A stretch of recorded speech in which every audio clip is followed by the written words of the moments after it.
ರಾಜ್ಯದಲ್ಲಿ ಅಗತ್ಯ ವಸ್ತುಗಳ ಬೆಲೆ ಏರಿಕೆ ಖಂಡಿಸಿ ಅಹೋರಾತ್ರಿ ಧರಣಿ ನಡೆಸುತ್ತಿರುವ ವಿರೋಧ ಪಕ್ಷ ಬಿಜೆಪಿ ಮುಖಂಡರು ಮತ್ತು ಕಾರ್ಯಕರ್ತರು ಇಂದು ಮುಖ್ಯಮಂತ್ರಿ ನಿವಾಸಕ್ಕೆ ಮುತ್ತಿಗೆ ಯತ್ನ ನಡೆಸಿದರು. ಧರಣಿ ನಡೆಯುತ್ತಿರುವ ಬೆಂಗಳೂರಿನ ಫ್ರೀಡಂ ಪಾರ್ಕ್ ಬಳಿಯೇ ಬ್ಯಾರಿಕೇಡ್ಗಳನ್ನು ಹಾಕಿದ ಪೊಲೀಸರು ಕಾರ್ಯಕರ್ತರನ್ನು ತಡೆದರು. ಆದರೆ ಬ್ಯಾರಿಕೇಡ್ ದಾಟಿ ಮುಂದೆ ಹೋಗಲು ಪ್ರಯತ್ನಿಸಿದ ಕಾರ್ಯಕರ್ತರನ್ನು ಪೊಲೀಸರು ವಶಕ್ಕೆ ಪಡೆದರು. ಇದೇ ವೇಳೆ ಮಾಜಿ ಮುಖ್ಯಮಂತ್ರಿ ಬಿಎಸ್ ಯಡಿಯೂರಪ್ಪ, ಬಿಜೆಪಿ ರಾಜ್ಯಾಧ್ಯಕ್ಷ ಬಿವೈ ವಿಜಯೇಂದ್ರ, ಪ್ರತಿಪಕ್ಷದ ನಾಯಕ ಆರ್ ಅಶೋಕ ಸೇರಿದಂತೆ ಹಲವು ಮುಖಂಡರನ್ನು ವಶಕ್ಕೆ ಪಡೆಯಲಾಯಿತು.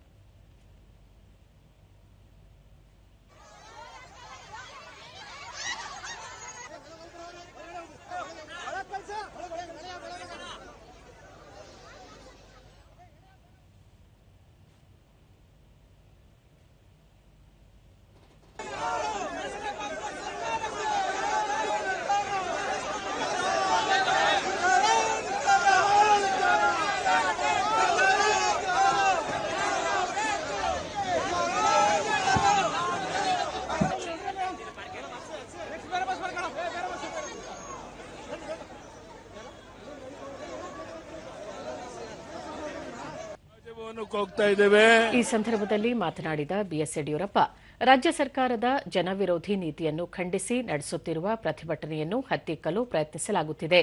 ಆದರೆ ಪ್ರತಿಪಕ್ಷದ ಹೋರಾಟ ನಿರಂತರವಾಗಿ ನಡೆಯಲಿದೆ ಎಂದರು. ರಾಜೀನಾಮೆ ನೀಡಬೇಕು ಅಂತೇಳಿ ಒತ್ತಾಯ ಮಾಡಿ ನಮ್ಮ ಹೋರಾಟವನ್ನ ರಾಜ್ಯಾದ್ಯಂತ ಮುಂದುವರಿಸಿದ್ದೇವೆ.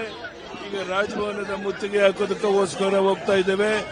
ಅವರ ವಿಜೇಂದ್ರ, ರಾಜ್ಯ ಸರ್ಕಾರದ ವಿರುದ್ಧದ ನಡೆಯುತ್ತಿರುವ ಹೋರಾಟದ ಆರಂಭ ಇದಾಗಿದೆ. ಈ ಹೋರಾಟವನ್ನು ರಾಜ್ಯದ ಪ್ರತಿ ಹಳ್ಳಿಗೂ ಕೊಂಡೊಯ್ದು ಜನಪರ ನಿಲ್ಲಲಿದ್ದೇವೆ ಎಂದರು. ನಿರಂತರವಾಗಿ ನಡೆಯುತ್ತದೆ. ರಾಜ್ಯದ ಪ್ರತಿಯೊಂದು ಹಳ್ಳಿಗೂ ಕೂಡ ಈ ಜನವಿರೋಧಿ ಕಾಂಗ್ರೆಸ್ ಸರ್ಕಾರವನ್ನ.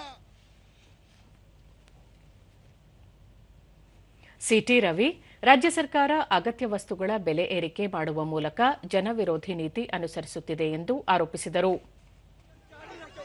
ಇದಕ್ಕೂ ಮುನ್ನ ವಿದ್ಯುತ್, ಹಾಲು, ಬಸ್ ಪ್ರಯಾಣ ದರ, ತೆರಿಗೆ ಸೇರಿದಂತೆ ಅಗತ್ಯ ವಸ್ತುಗಳ ಬೆಲೆಗಳನ್ನು ಗಣನೀಯವಾಗಿ ಹೆಚ್ಚಿಸುವ ಮೂಲಕ ರಾಜ್ಯದ ಕಾಂಗ್ರೆಸ್ ಸರ್ಕಾರ ಜನಸಾಮಾನ್ಯರಿಗೆ ಹೊರೆ ಉಂಟು ಮಾಡಿದೆ. ಈ ಮೂಲಕ ಜನವಿರೋಧಿ ನೀತಿಯನ್ನು ಅನುಸರಿಸುತ್ತಿದೆ ಎಂದು ಆರೋಪಿಸಿರುವ ಪ್ರತಿಭಟನಾಕಾರರು ಕೂಡಲೇ ಹೆಚ್ಚಳ ಮಾಡಿರುವ ನಿರ್ಧಾರವನ್ನು ಹಿಂಪಡೆಯಬೇಕು ಎಂದು ಆಗ್ರಹಿಸಿ ರಾಜ್ಯ ಸರ್ಕಾರದ ವಿರುದ್ಧ ಘೋಷಣೆ ಕೂಗಿದರು.